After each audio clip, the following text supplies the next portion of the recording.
Salve Regina, Mater misericordiae, vita dulcedo, estes nostra salve.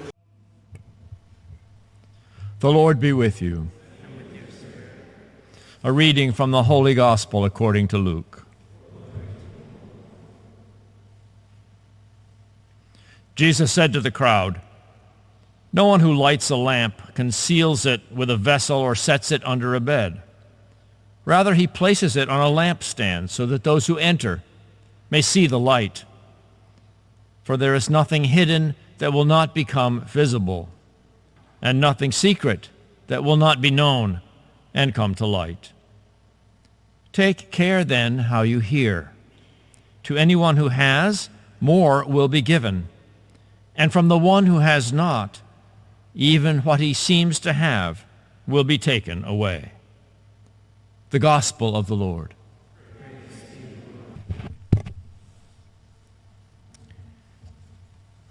While I was in college, I had a part-time job as a store detective in a department store.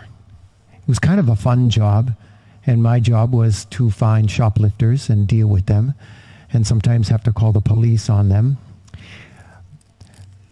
It was always amazing to me that the things that people did when we saw them on closed-circuit TV, when they thought nobody was looking, very interesting sometimes. And this is where we come in on from the book of Proverbs.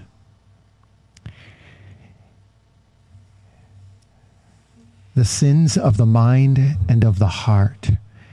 They're places that we don't really see, or they're not seen by us. The things that happen interiorly as far as sin goes. And so there's a few listed here from Proverbs. Plot no evil against your neighbor. This happens all internally. You start thinking about it. The sin has already begun, and you haven't even executed yet, but it's coming. Quarrel not without cause.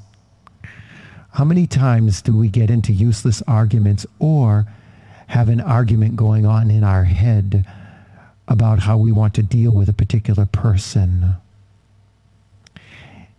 Envy not the lawless man, and choose none of his ways. Sometimes people do things, and inside we think, I wish I could do that.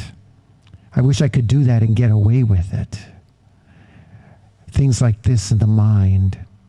The perverse one is an abomination.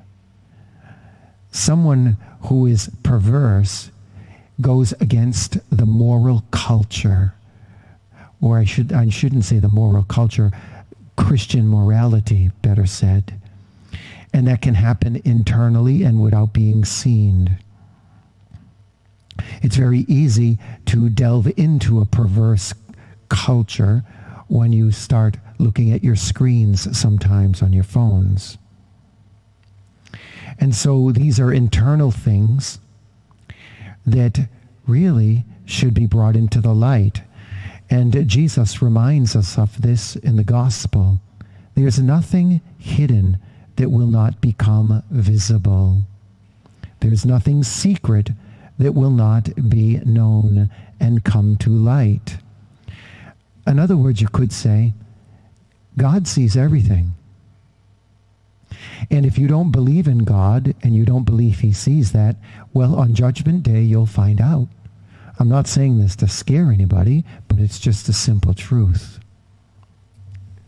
The sacrament of reconciliation is a great place to allow ourselves to be transparent in front of Christ, to let the light shine on the darkness that's in us, so that the darkness can dissipate and we can be set free, rather than be found out when we stand in judgment. There's an interesting story that goes with this, one could say. King David secretly took someone else's wife, and he ended up conspiring to murder her husband so he could keep it all a secret.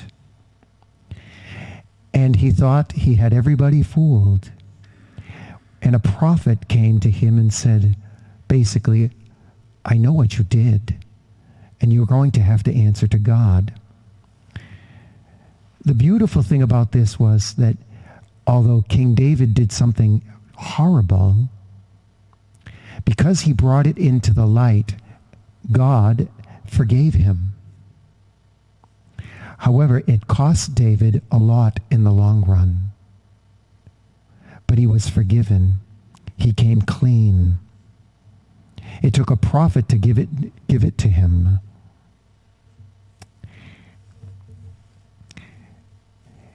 The sacrament of reconciliation can help us all with this.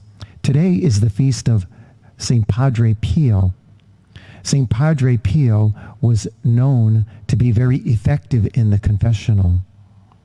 He had a gift. If you missed any sins, he would tell you.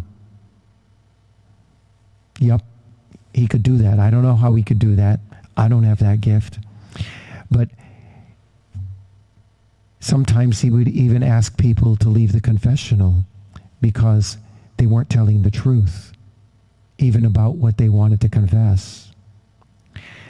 However, Padre Pio helped many, many people, thousands of people, to become healed, especially interiorly, by the way he would hear their confessions and give them absolution. However, none of this is possible unless we have the design to be transparent before the Lord, especially in the sacrament of reconciliation, and to take advantage of the sacrament of reconciliation so that we can be transparent before the Lord. Regina Celi, letare